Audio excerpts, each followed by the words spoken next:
Welcome back to Self-Built. Today I'm going to be showing you a DIY trick of how you can roll fenders on your car.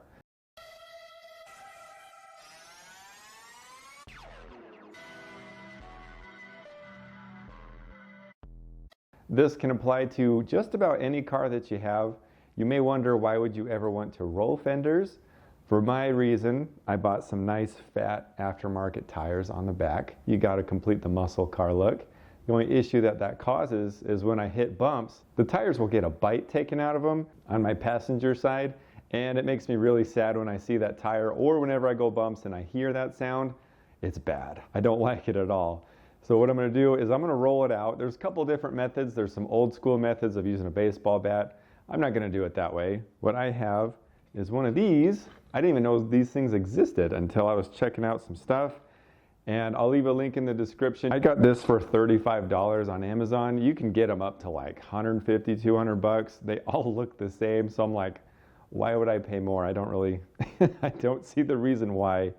Essentially how this works is you take the tire off, you'll put your wheel studs in, lug nuts to lock it down, and then you can adjust this, and you can have this completely adjustable, and you just roll it back and forth and it'll slowly roll the lip back. Genius! So smart, and it makes it easy to control what you want to do. So that's what we're going to try today. I have never done this. I got this all with my own money. We're just going to see how this goes, and we'll learn along together. Once we've got the tire off, let me show you what we're looking at. So in here, this is where it's been chewing on my tires. You can see a lot of tire dressing residue. And this is the lip that I'm just going to be folding inward slightly. It doesn't appear to be a big job. So let's get things situated and see what we can do. First, I'm just going to wipe this thing off and clean it a little bit. Cleaning is definitely not necessary, but for me, I just don't want my new tool to be getting all gunked up, especially with all this old stuff. And this will be a good way to know, oof, look at that, if it's still rubbing on the tire. This should work with most 4 and 5 lug patterned wheels. So you can just see it just slides right on like so. And then just put some lug nuts on to hold it on. If you wanted to, these right here are supposed to be washers for that. I don't really see the huge benefit. I guess it'd save a couple turns, but if you want to do that, by all means. 4 feels like more than enough to be able to hold this thing. It's not going to go anywhere. Make sure that your car is in neutral or you don't have a handbrake on. Just make it so that this thing can turn. Otherwise, it's not going to do you any good.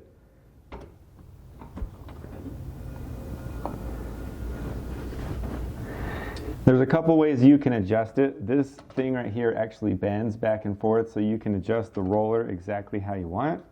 You just use this part right here and it'll loosen up. Now, I don't know if this is going to be the best position, so it's going to be a little bit of trial and error. All right, I've roughly got this in the right position as far as I know. And what I'm going to do is, as I roll, with the angle of the lip right now, it's pretty horizontal. So I'm just going to slightly, I just have a very slight bend to this, so it'll try to help kind of fold it in a little bit. And right now it's just about touching. It rolls the wheel just barely. So I think I'm right on track. So what I'll do is I'll lower it here. I'll give it just a little bit of, I'll extend it just a little bit, and then I'll tighten it back up. Essentially, you're just making small increments and rolling this back and forth and seeing what you can do. If you care about your paint, what you can do is you can heat it up. I'm going to be repainting this in the future, but if that's not what you're doing, you might want to put a little heat gun on this paint just to help it so it doesn't chip. And just be nice and gentle. Don't go too crazy. I might be coming at this a little too aggressively. It is starting to make some dents in the rubber or whatever hard part this is, so I might change my angle a little bit.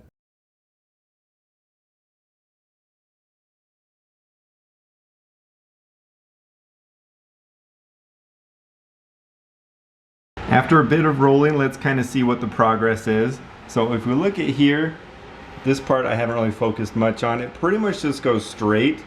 And then as we come to here, you can see that disappears.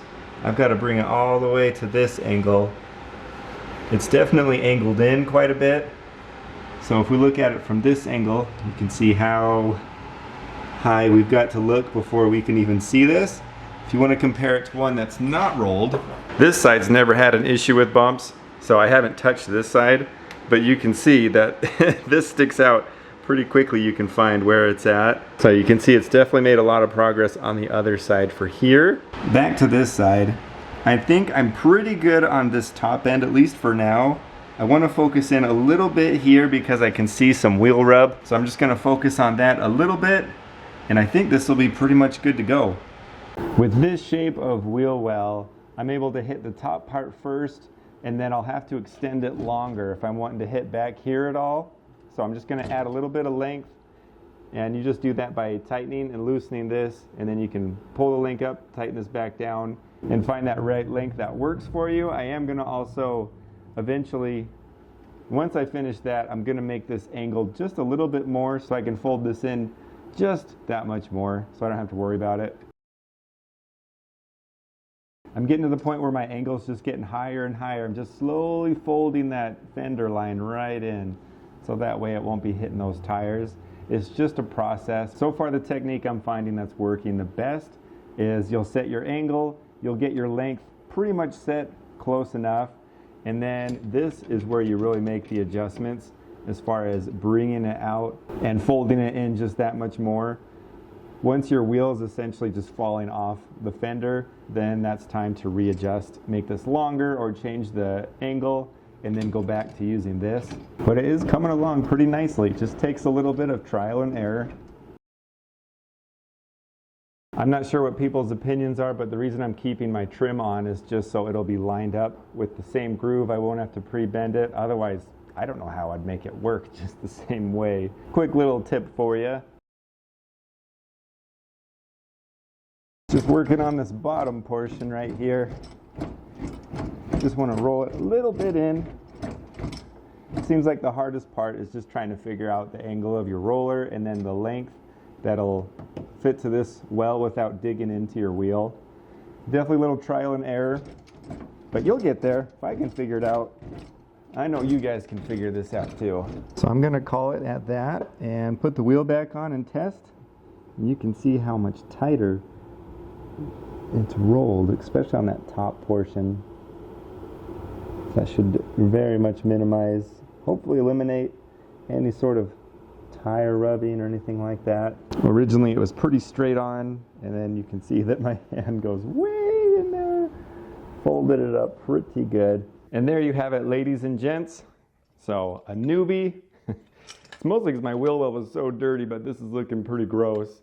There's not too many gouges. I did pretty good. I'm not too embarrassed with that. But it definitely does roll the fenders. Just be patient. Try to figure out the mechanics of how this thing works. But yeah, it's not bad. Just to give a quick overview, this adjusts the pitch of the roller. This adjusts how long this is. And then this one adjusts how much the whole arm swings. And basically I'll set these two, and then I'll use this as the primary way of shaping your fender, and it worked pretty good. I was able to roll that one really tight. I haven't been able to give it a test drive yet. I'm still waiting. It did rain all day today, so I'm waiting for it to dry. But if it still does rub, I'll just go back to this and just keep doing it a little bit more. But yeah, I would say this is a success. I'll leave a link in the description below on this if you want to get it. It does support the channel at no cost to you, and I do appreciate it. This isn't any sort of like paid promotion. I just got this off of Amazon with my own money with the cheapest one that would get the job done. So I think it was about 35 bucks. I mean, prices always change, but check it out if you're interested. I thank you guys so much for watching. If you have any questions or critiques of any sort, definitely let me know in the comments. I love to read all your comments and reply to all of you. It means so much that I have something interesting enough for you to watch. So thank you. I hope you guys have a great day. And don't forget to tune in tomorrow, Sale Bill.